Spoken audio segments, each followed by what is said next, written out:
भगवान के एकमात्र आश्रय से तुम्हें विश्राम मिलेगा और कहीं नहीं। जैसे गोस्वामी जी कहते, पायो परम विश्राम राम समान प्रभु नाही कहूं। लेकिन कोई भगवान का आश्रय लेना नहीं चाहता, रुपया का आश्रय लेना चाहता है। वस्तु का बल, पद का बल, परिवार का बल, देह का बल, समाज का बल। तब तक भगवान के दर्शन हो जाएं, लोग बातें बनाते समझते नहीं। अरे द्रौपदी जी अवतार हैं, द्रौपदी जी कोई जन्म नहीं लिए, अवतार हैं, शक्ति का अवतार हैं, यज्ञ कुंड से प्रकट हुई। लेकिन आश्रय दृढ़ तब हुआ इस घटना के बाद, चीरहरण घटना के बाद। नहीं, पांडवों का आश्रय था, सभा का आश्रय था, अपना बल का आश्रय था, दांत का आश्रय लिया। जब सब छूट गया तो गोविंद द्वारिका वासिन। ये चीज समझने, कल कुछ संत भगवान आए थे, उनसे यही चर्चा हो रही थी। आश्रय तत्व पर दृष्टि रखो। कहां आश्रय है तुम्हारा? अंदर से देखो, अभी भगवत प्राप्त हो जाओगे। बिगड़ी जन्म अनेक की अबही सुधरे आज, आज अभी होई राम को। आश्रय राम का, आश्रय हरि का, आश्रय प्रभु का। किसका आश्रय? सूरदास जी महाराज कह रहे, अपबल, तपबल और बाहुबल, चौथो बल है दाम। किसका आश्रय इनमें से? अपना बल, तपस्या का बल, दाम का बल, विद्या का बल। किसका बल है? बोले सब बल कहां जागृत होता है? बोले हारे को हरे नाम। तो भगवान के आश्रित हो गया, नाम के आश्रित हो गया।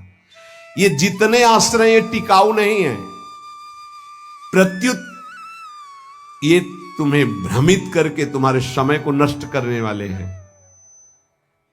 जिसने धन का आश्रय ले लिया, पतन है, शास्त्र कह रहा है। क्यों पतन है? खूब बल आ जाता है अंदर, क्योंकि गलत आश्रय लिया ना धन का। अब वो मत वाला हो जाता है, शराब पीना, मांस खाना, व्यभिचार करना, ये उद्दंडता ही उद्दंडता आने लगती है। अब भगवत आश्रित और धन आ गया तो उसका धन दूसरी जगह जाता है, क्योंकि आश्रय सही है। अस्पताल खुलवा दिया, पौशाला, संत सेवा, गौशाला, नाना प्रकार की धार्मिक वृत्तियों के द्वारा दूसरों को सुख पहुंचाना। क्यों? क्योंकि आश्रय बढ़िया है। केवल धन का आश्रय है तो सब दोष आ जाते हैं। इतना ही नहीं, शुभ कर्मों का आश्रय बन जाता है, साधना का आश्रय बन जाता है। अपनी साधना, रोज परिक्रमा लगाता हूं, रोज ये करता हूं, ये करता हूं। देखो दिखाई दे रहा है भक्त, भगवान। भक्त का मतलब होता है भगवान का आश्रय। अब वो ये जो सत साधनाएं हैं, असत नहीं है, पर इनका जो आश्रय हो गया वो डायरेक्ट भगवान के आश्रय से हट। अब हमारी टांगें मजबूत हैं तो हम परिक्रमा लगा रहे हैं, कल टांग टूट गई तो आश्रय भगवान का, उनके आश्रय से भगवत प्राप्ति होगी, कोई इनके आश्रय से थोड़ी।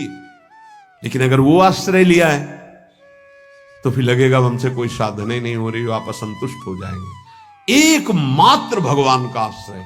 तभी कह रहे बिगड़ी जन्म अनेक की अबही सुधरे आज। अभी इसी क्षण सुधार हो जाएगा, अभी इसी क्षण बात बन जाएगी। अनेक जन्मों की बिगड़ी क्या? आश्रय केवल प्रभु का, मामुपाश्रिता।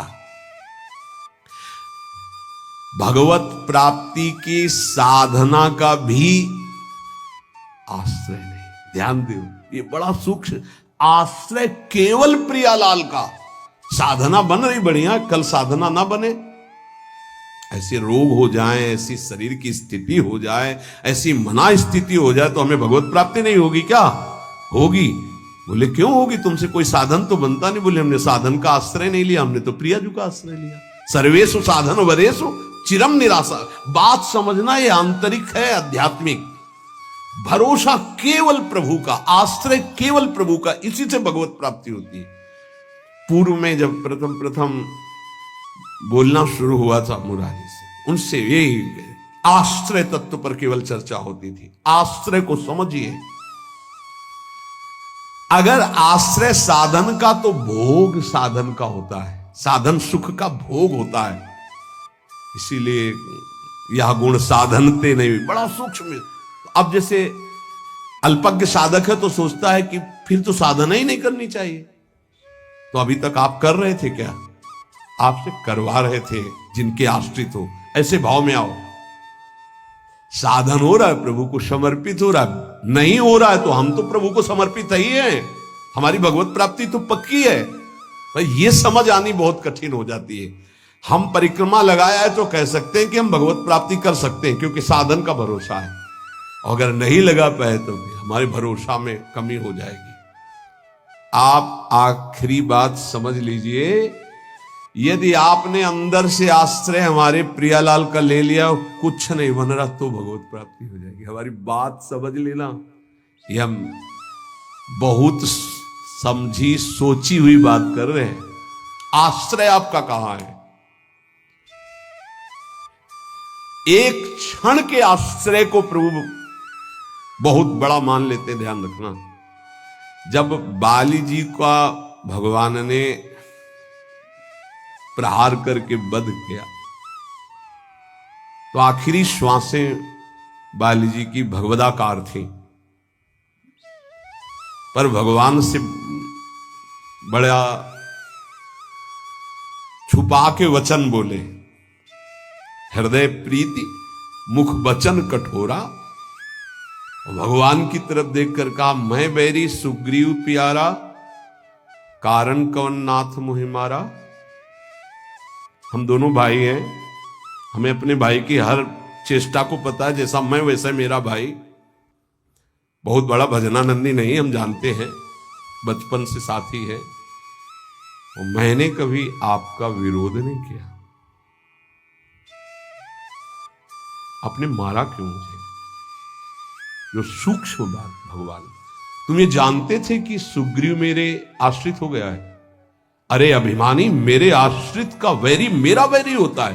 तो कितने दिनों के आश्रित हुए थे सुग्रीव जी? कोई माला चलाई थी, ध्यान किया था, तपस्या की थी, और निष्काम आश्रय नहीं था, सकाम आश्रय था। बाली मारा जाएगा, मैं किष्किंधा का राजा बनूंगा। और जब राजा बन गए, महाराज जी राम जी प्रवर्षण पर्वत पर रहे, एक दिन भी दंडवत करने न दिन में गए न शाम के गए, 4 महीना नहीं गए। फिर वहां से भयभीत वाले वचन जब भगवान लक्ष्मण जी को जाके बोल दो कि जो बाली को वही बाण तूड़ीर में है उसमें, तब आके दंडवत, नाथ विषय हरि लीने से ज्ञान। हम आपको बात बता रहे हैं प्रमाण सहित। भगवान ने जो वचन कहे उस बहुत मानने और समझने वाली बात। तुम जानते थे कि सुग्रीव मेरे आश्रित हो गया। अरे अभिमानी, तुम मारना चाहता मेरे आश्रित का वैरी मेरा वैरी, मेरे आश्रित का मित्र मेरा मित्र, इसलिए मैंने तुम्हें मारा। फिर वो आगे की जो बात अनुज बधु भगनी सुत नारी व्यवहारिक की बात कही, आंतरिक बात जो कही, मेरा शरणागत मेरे आश्रित। अन्य आश्रय टिकाऊ नहीं है, पहले दिमाग में रख लो। यहां तक कि साधना का आश्रय भी। इसीलिए सर्वेषु साधन वरेषु चिरम निराशा। साधना का आश्रय साधन का भोग करवाने लगता है। साधन का भोग क्या होता है? एक अहम में सुख। दिन में 3 परिक्रमा लगाता हूं वृंदावन की, वो अहम में जो आश्रय बैठ गया साधना का, ये अहम भोग कर रहा है उसका।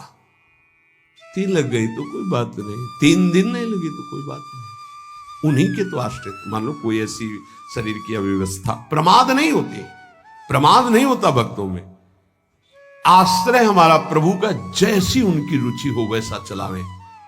बहुत बढ़िया साधन बन गया तो हमें कोई हर्ष नहीं है, और कोई साधन नहीं हुआ तो हमें कोई शोक नहीं है। ये स्थिति समझना बड़ा कठिन है। जब तक उपासक भगवान के आश्रित नहीं होता, तब तक वो किसी न किसी पराधीनता को स्वीकार करता रहता है, और इसीलिए उसका दुख नहीं मिटता। अन्य आश्रय परिणाम दुख। ध्यान रखना, प्रभु के सिवा अन्य आश्रय बराबर दुख, प्रभु का आश्रय बराबर सुख। दुख की निशानी नहीं। संसार में प्रगट आश्रय भोगों का, शरीरों का, पदों का, धन का बड़ा आकर्षण है। स्त्री का आश्रय, पुत्र का आश्रय, मकान का आश्रय, बड़े बड़े आश्रय हैं अंदर। जब तक ये आकर्षण रहेगा तब तक भगवान में आकर्षण नहीं होता। और अंदर सब आकर्षण में वही कृष्ण का है। भगवान का आश्रय होते ही त्रिभुवन की प्रिय से प्रिय वस्तु से राग खत्म हो जाएगा। ये पहचान है, कोई प्रिय नहीं लगेगा। वही प्रिय लग रहे हैं, उनके सिवा वास्तविक आज भी किसी को कोई प्रिय नहीं लगता। अगर वो अंतर ध्यान हो जाए तो उस शरीर को फूंक दिया जाता है, जला दिया जाता है, गाड़ दिया जाता है। क्या ये प्रियता रही? प्रियता तो प्रभु से ही थी। देखो, प्रगट में देखने वाले की दृष्टि में और वर्तमान की स्थिति में बड़ा अंतर हो सकता है। ऐसा नहीं है कि आप जो दृश्य देख रहे हो वो दृश्य वैसा ही हो, आपकी देखने की क्या शैली है। एक बार यही बात अकबर से जब कहा बीरबल ने कि देखी हुई बात गलत हो सकती है, अपना चिंतन जैसा होता है वैसे ही दृश्य दिखाई देता है, उसको भी समझना चाहिए, ना कि जो हमें दिखाई दे रहा है वही सत्य है। ऐसा कैसे हो सकता है? जब हम देख रहे हैं तो सत्य क्यों नहीं हो? तो उनका कभी ऐसा आपके सामने प्रश्न आवे तो बताना, फिर हम आपको उत्तर देंगे। एक दिन जो बादशाह की सैया लगाता था, उसके मन में आया कि जीवन व्यतीत होता जा रहा है फूलों की सैया लगाते हुए बादशाह के लिए, तकिया आ रहा है। 5 मिनट लेट के देखते हैं, बादशाह थोड़ी आ जाएगा इस समय। लेटा तो सोचा इनका जो चद्दर है इतना सुगंधित और मुलायम, जरा डाल के डाला और आंख मूंद के 5 मिनट आनंद लेते, सो गया। अब भैया कहां चारपाई में सोने वाला, कहां बादशाह की सैया में। और दरबार में उनको विलंब था, तो जो उनकी पत्नी थी वो वहां गई। आज महाराज बिना कुछ खाए पिए बात किए, हमें लगता कोई सीरियस मैटर रहा होगा, थकित होकर के सो गए। पार्श्व में वो सो गए। बादशाह आया तो देखा मेरी सैया में कोई पुरुष हो, हमारी पत्नी। तलवार खींची तो कहा, उसने कहा था बीरबल ने कि दृश्य झूठा हो सकता है। उसको बुला के कहते हैं एक दृश्य कहां से झूठा हो सकता है, मैं सत्य देख रहा हूं। बुलाया और कहा कि तुम कहते थे दृश्य झूठा हो सकता है, देखने वाले की क्षमता के अनुसार दृश्य दिखाई दे। मैं देख रहा हूं मेरी पत्नी किसी गैर पुरुष के साथ पड़ी हुई, ये झूठा है? बोले महाराज झूठा भी हो सकता है। झूठा ही है मैं ऐसा नहीं कहता, लेकिन झूठा भी हो सकता है। अब कौन पुरुष है अब हमें तो पता नहीं, लेकिन आप 2 मिनट खंभे की आड़ में रुकिए। रानी को ऐसे, जी बोले आप किसके साथ सो रहे हैं? महाराज के साथ। बात नहीं की? बोले नहीं, थके थे, सो रहे थे इसलिए, जगह नहीं, पार्श्व में सो गए। ठीक है आप जाइए, हम महाराज को जगा के ला रहे हैं क्योंकि भोजन नहीं पाया इनको पवाना है। हाँ ठीक है। पर्दा हटाया तो वो फूल बिछा ले। वो तो घबरा रहा था एकदम, तो उनका मालिक जान बचा लो, मुझे ऐसा ऐसा आया इसलिए। नहीं तो किसके साथ? बोले हमारे साथ तो कोई नहीं था। बादशाह पर्दे की आड़ में सो गए। पूरे चुपचाप भाग जा, अगर बादशाह जान गए तो मार भागा। बोले सरकार देखा दोनों निर्दोष थे, यदि आप मारते तो दोनों की हत्या आप कर सकते थे, लेकिन दोनों निर्दोष थे। हमारी दृष्टि प्राकृतिक दृश्यों का फाइनल नहीं कर सकती, फिर सच्चिदानंद का कैसे? तो हमें अपनी दृष्टि सुधारने, वीत राग, जिनका राग बीत गया है, अर्थात परम वैराग्यवान, भगवत लीला का रसास्वादन, इसलिए परम वैराग्यवान परमहंस शिरोमणि सुखदेव जी को श्रीमद् भागवत कथन का अधिकारी श्री भगवान व्यासदेव जी ने जान करके भागवत दी। जब कोई प्रभु से विमुख हो जाता है तो नाशवान पदार्थों में और शरीर में, ये नाशवान है, इसमें राग हो जाता है। अब ये राग उससे पापाचरण कराता रहता है, वो भगवान की लीलाओं को नहीं देख सकता। हमारा सच्चिदानंद प्रभु की प्राप्ति का पहले भूमिका समझ ले। जब कोई तीनों रागों से, 3 प्रकृति के गुण, 3 शरीरों की रचना, तीनों लोकों का वैभव, तीनों रागों से जो मुक्त हो जाता है वो भगवत प्राप्त होता है। भगवत प्राप्ति में भी बड़ा भेद है कई तरह का। भगवत प्राप्ति में भी जो रस सिद्ध महापुरुष है वो गोपी भाव को, जो उनसे भी सहचरी भाव को, आपकी दशा का है देह भाव में हो। अब देह भाव से देखोगे तो क्या दिखाई देगा? जैसा चश्मा वैसे दिखाई देगा। इसलिए लीला का वास्तविक रहस्य कौन जानता है? बोले वीतराग। कौन वीतराग? बोले जो परमात्मा से विमुख है उसका नाशवान प्रकृति के द्वारा रचे हुए वस्तु, व्यक्ति, स्थान, शरीरों में राग हो जाता है। वो राग जिसका नष्ट हो चुका है उसे कहते हैं वीतराग, परमहंस। ये राग कामना पैदा करता रहता है। रजोगुण से राग उत्पन्न होता है और राग से अप्राप्त की प्राप्ति की चाह का नाम कामना है। मैं ये भोग लूं, जो सुना, जो पढ़ा, जो देखा वो भोग लूं, प्रकृति का कामना कहते हैं। कामना जहां उत्पन्न होती है तो प्रिय पदार्थों का भोग भोगने से लोभ होता है, प्रिय पदार्थों के भोगने में बाधा पड़ने पर क्रोध होता है।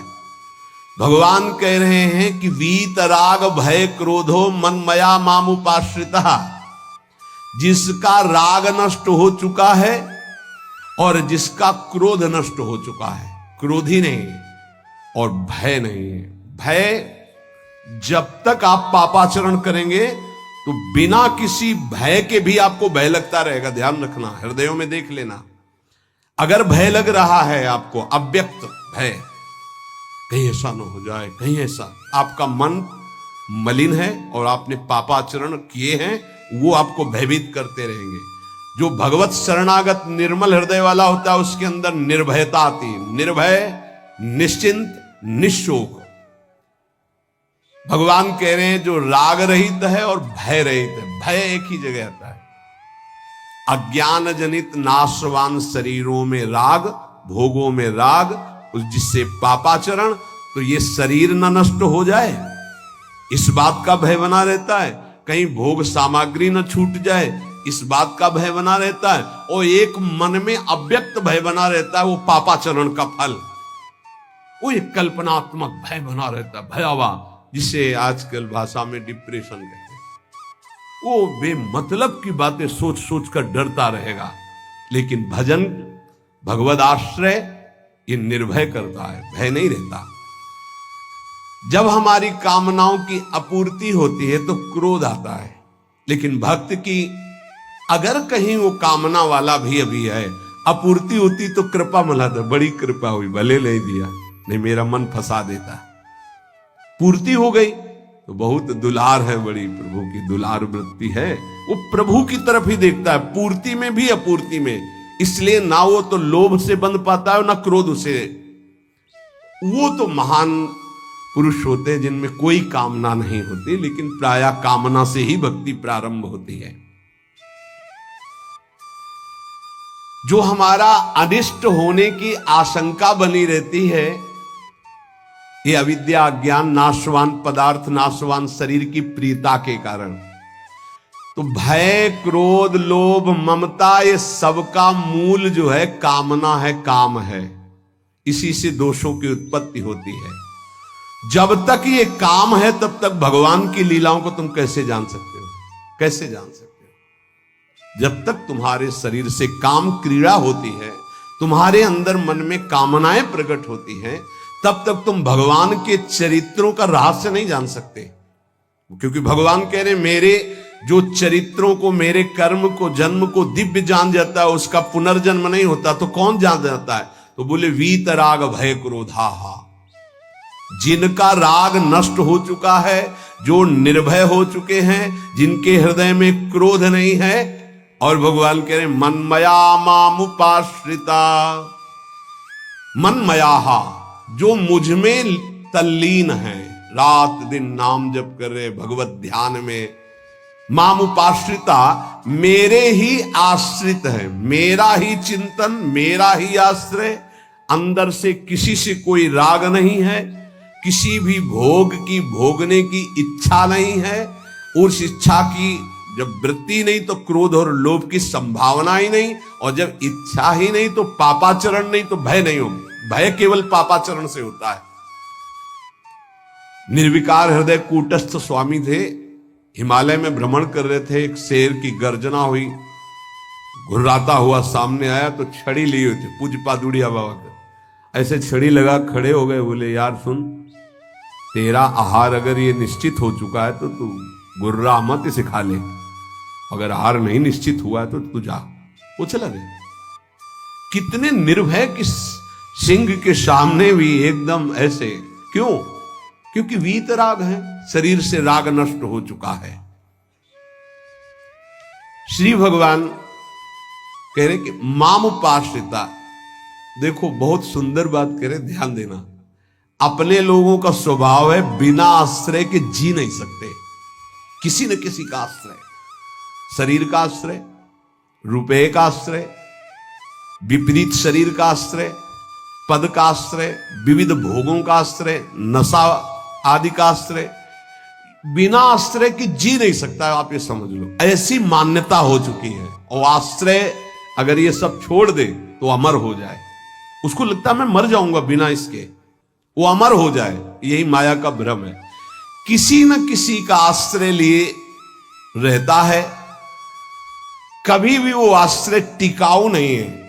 ध्यान देकर देखिए क्या टिकाऊ है। मनुष्य शरीर टिकाऊ है? नहीं। Bank balance? नहीं। कोई पदार्थ पदवी? नहीं। बहुत ध्यान देने योग्य बात है। परमात्मा के अंश तुम्हारे अंदर जो एक आश्रय लेने की वृत्ति प्रकट हुई है प्रकृति से, यही बंधन है।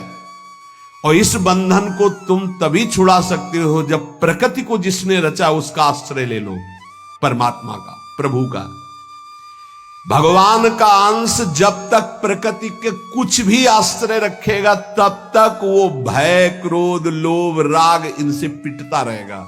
चिंता, शोक, नाना प्रकार की वीत राग। बहुत सुंदर बात है। लीला का निर्विकार स्वरूप अनुभव देखो। अगर गोपी प्रेम में तनिक भी कोई ऐसी बात होती तो परमहंस श्री सुखदेव जी जो लौटकर अपने पिता का मुख नहीं देखा, जब पुकार रहे थे, माता को तो देखा ही नहीं, वो भला ऐसे विलास को कभी गा सकते थे? विचार कर। बृहस्पति शिष्य उद्धव वंदे नंद ब्रज स्त्रीणाम पादरेणु भीक्षण सा, अंतिम समय स्तव का गायन करते। भीष्म जी उस समय गोपी जनों का चिंतन करते, भगवान की उस लीला विलास का। क्या है ये गोपी प्रेम? कोई ऐसी रहस्यमयी प्रेम वृत्ति है जो बड़े बड़ों को समझ में आने वाली नहीं है। इसलिए गायन करें। गायन से आप रास पंचाध्यायी के फलस्तुति को पढ़िए, उसमें लिखा है ये श्लोक पुरा में याद नहीं, विक्रीडितम ब्रजबधु भीरदम च विष्णु, इस श्लोक में है कि जो श्री कृष्ण की इस रासलीला का जो गोपी जनों के साथ भगवान अद्भुत सुख वर्षा कर रहे हैं, इसका जो गायन करेगा, पाठ करेगा, वो हृदय रोग से रहित हो जाएगा। ये हृदय रोग को निर्मूल करने वाली लीला, अर्थात काम का सर्वनाश करके प्रेम प्रकाशित करने वाली। श्रीमद चतुरासी जी की फलस्तुति में लिखा है, भवजल निधि को नाव और काम पावक को पानी। काम रूपी अग्नि को शांत करने के लिए लीला जल है। चतुरासी जी का गायन निष्काम करके प्रेम प्रकट करता है। यहां प्रार्थना है, अर्थ की तरफ दृष्टि मत ले जाना। अगर अर्थ कभी आप पढ़ भी ले तो उसको चिंतन में मत आओ, उसको छोड़ दो। जब तक आपकी भाव दशा ठीक नहीं है, अभी आपके अंदर काम आता है, आपके अंदर नाना प्रकार की वासनाएं हैं, आप नहीं समझ पाएंगे। आप उसे प्राकृतिक भाव से अगर देखेंगे तो बात ठीक नहीं, क्योंकि प्रिया प्रीतम सच्चिदानंद में आपकी बुद्धि प्राकृतिक भाव सच्चिदानंद पर आरोपित करना, फिर वो बिगड़ जाएगा। इसलिए यहां प्रार्थना करते हैं, नवनिवृत्त निकुंज के पदों का गायन, चिंतन भागवत गीता जी के सिद्धांतों का, देह राग को शिथिल करके फिर चिंतन जो प्रकट होता है वो आंसुओं से